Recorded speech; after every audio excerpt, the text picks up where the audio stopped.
The drive to college should have been a routine event. A simple journey with my family helping me settle into my first year as a student. The excitement of starting fresh at university overshadowed any nerves I might have had. But the moment we arrived, reality hit harder than I expected. The dorm I was assigned to wasn't the typical setup I had imagined. Instead of having a private space, I would be living in a shared Jack and Jill bathroom with 3 other guys. My roommate was Demora, a name that didn't quite match the eerie feeling I began to have when I first connected with him. Before moving in, we exchanged a few messages online, but his responses were dry and emotionless. His social media profile resembled that of the kind of guy you'd see in a meme, pale, socially awkward, and unengaged. Still, I figured I'd give him the benefit of the doubt. Maybe he was just shy. When we finally met face to face, I wasn't too shocked.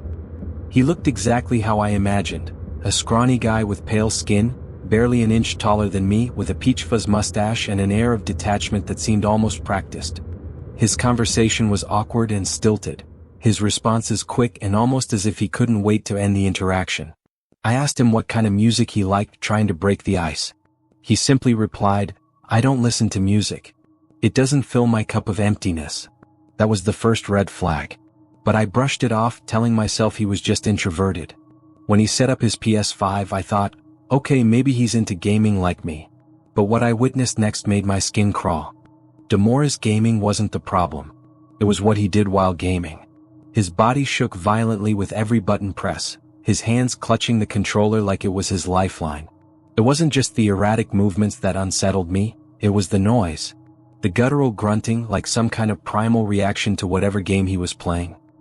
His feet would twitch as he pulled them into the cabinet of his desk, occasionally yanking them towards his chest with a strange urgency.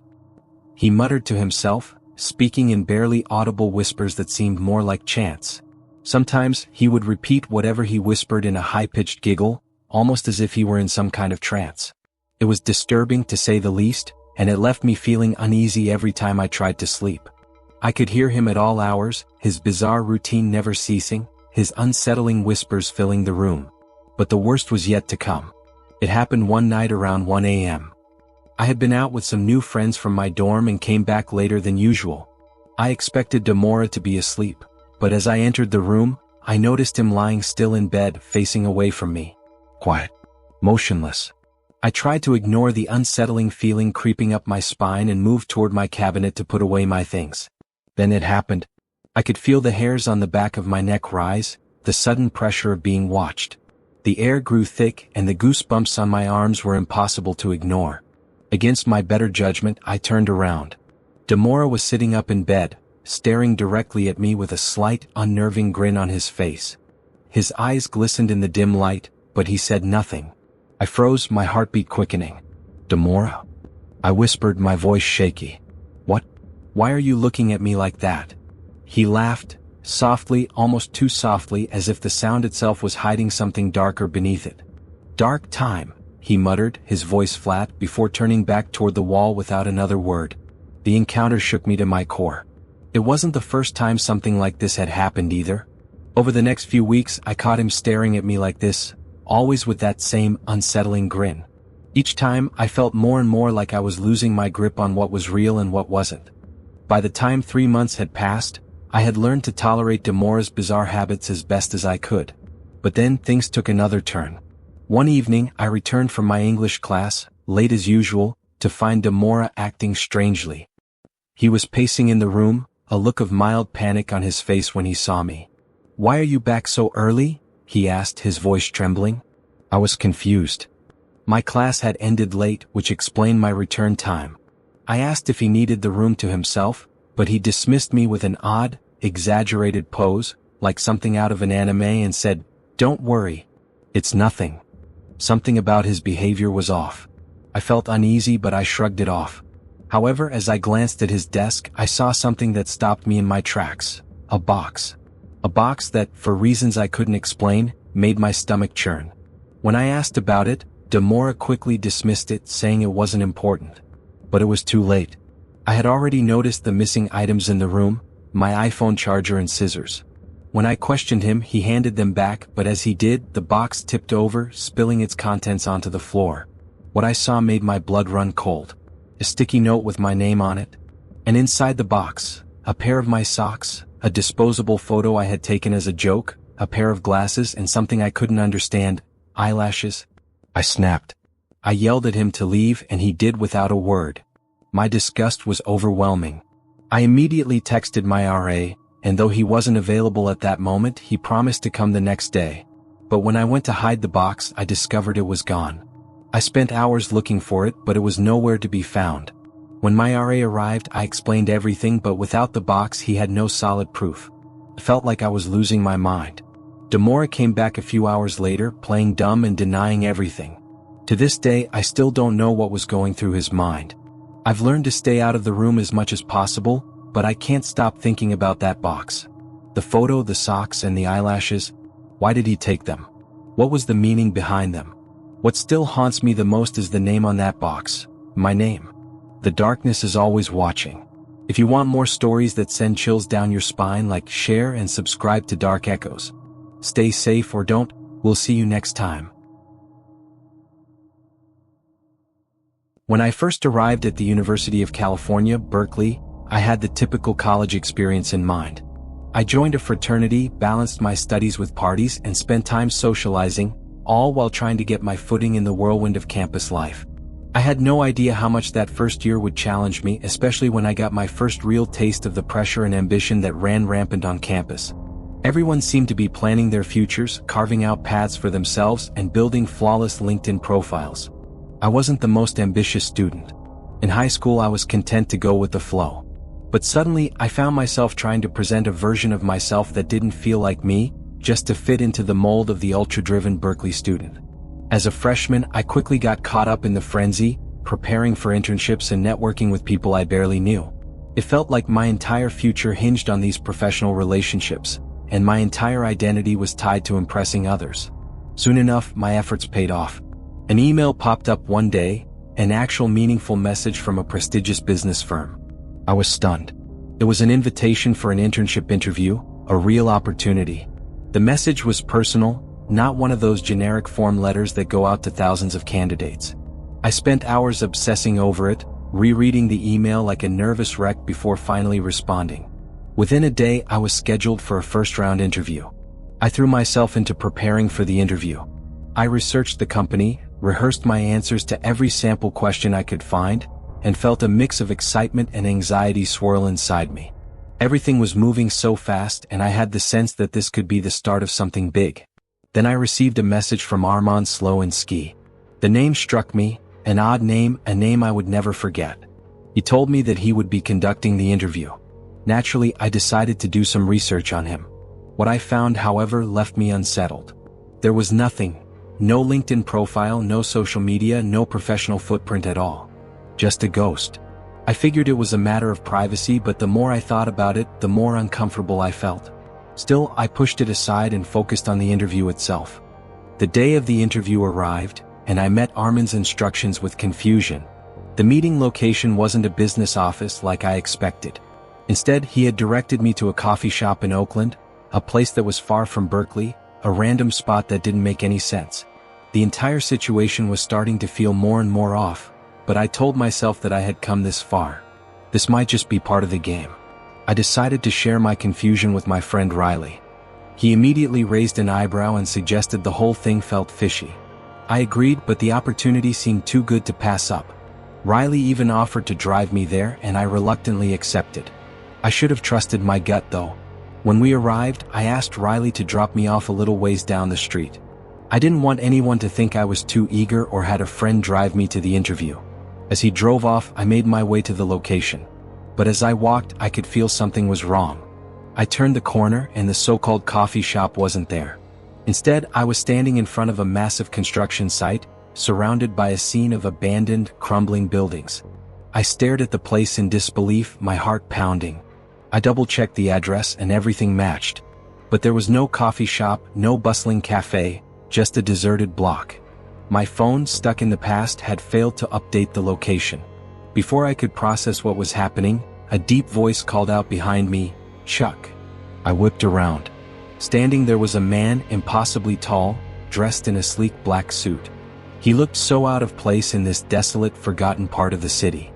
There was a black Bentley parked next to him, gleaming in the dying light of the afternoon. For a moment, relief flooded over me. Maybe this was just some mistake, but at least the guy was here, and maybe this whole thing wasn't a setup after all. I felt a small surge of hope as I approached him, my hand reaching for a handshake. But when I mentioned the construction site, his confused look mirrored my own. "I guess we'll find someplace else," he said with a shrug. "Get in." As he gestured toward the car, I hesitated only briefly before stepping forward. My nerves kicked in again, but I couldn't ignore the temptation to get in that car, to feel like this weird situation might turn into something real. The man opened the door for me and I slid into the passenger seat. As I settled into the leather seat, my mind raced. What was happening? Was this still real? I looked around, hoping to shake off the uneasy feeling. But then, as I glanced into the back seat of the Bentley, my stomach dropped. Lying flat on the floor, almost hidden in the shadows, was a man. His face was obscured, but I could clearly see that he was holding something long and metal, something that glinted ominously in the low light. My heart dropped. It was as if all the pieces clicked into place in a single moment. This wasn't an interview. This was a trap. Instinct took over. Without thinking, I bolted from the car, running as fast as I could. I heard the man shout my name, but I didn't dare look back. My only thought was to get away. As I ran, I could hear the unmistakable sound of screeching tires. I glanced over my shoulder and saw the Bentley turning, its headlights now aimed at me. Panic surged in my chest. I couldn't outrun the car. I had to think quickly. I reached the next intersection, feeling the seconds slip away.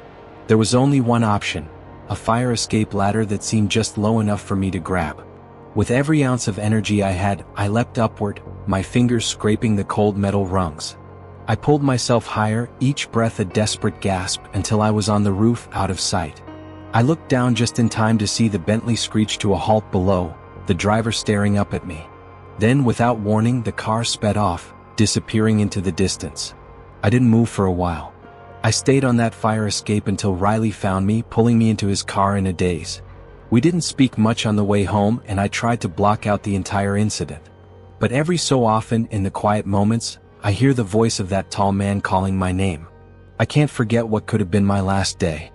It was Halloween week during my freshman year at college, a time known for outrageous parties and wild nights that no one would ever forget. I attended a Big Ten school, and if you've ever been to one, you know what it's like: fraternity costume parties, crazy bar nights, and the sheer chaos of it all. That night, after our football team had scored a big win, my friends and I decided to hit up one of the off-campus frat houses for the victory celebration. It was 11 p.m. when we arrived, and the party was in full swing. The music was blasting, the atmosphere was electric, and the booze flowed freely.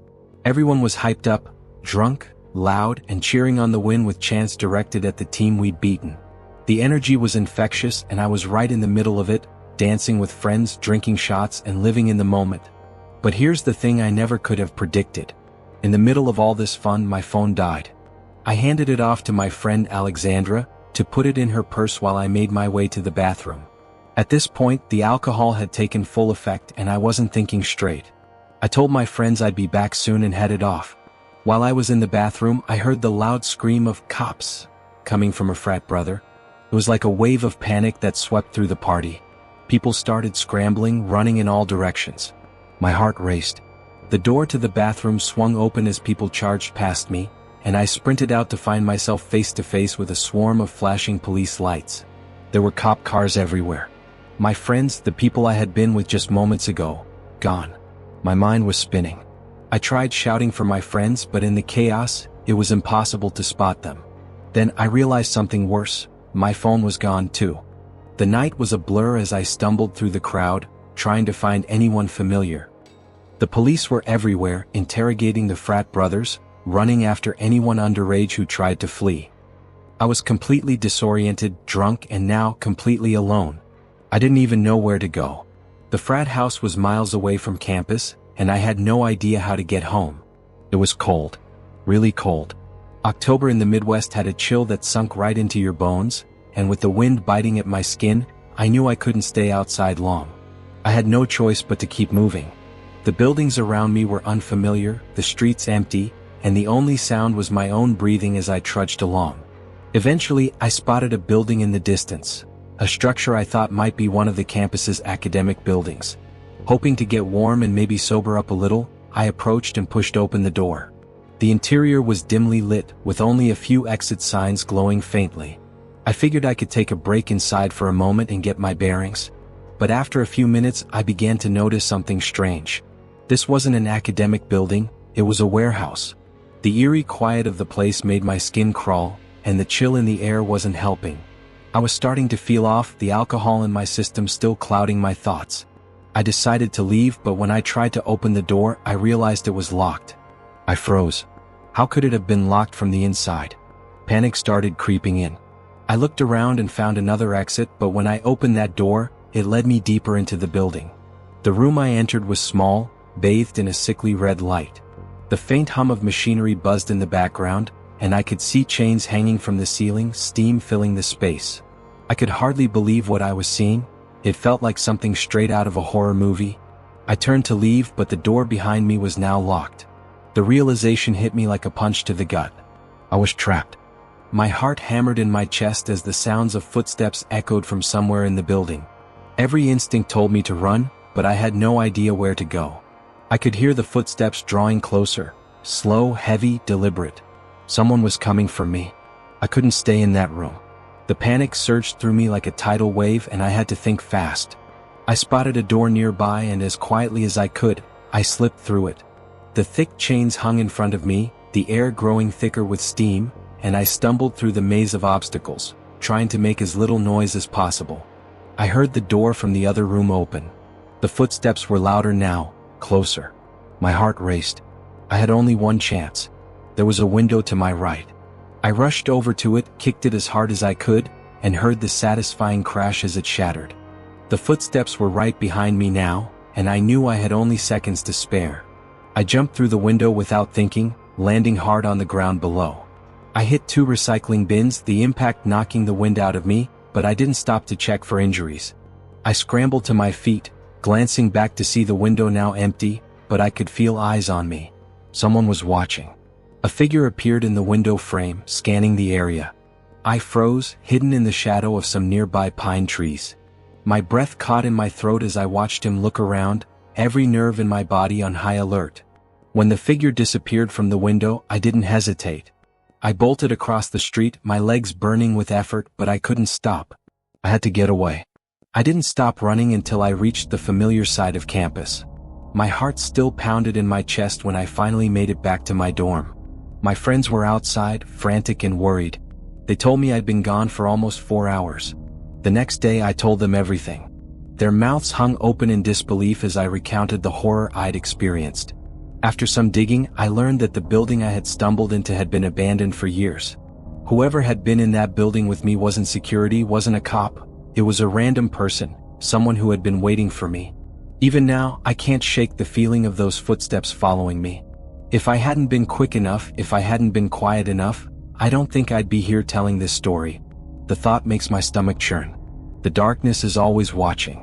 If you want more stories that send chills down your spine, like, share and subscribe to Dark Echoes. Stay safe or don't. We'll see you next time.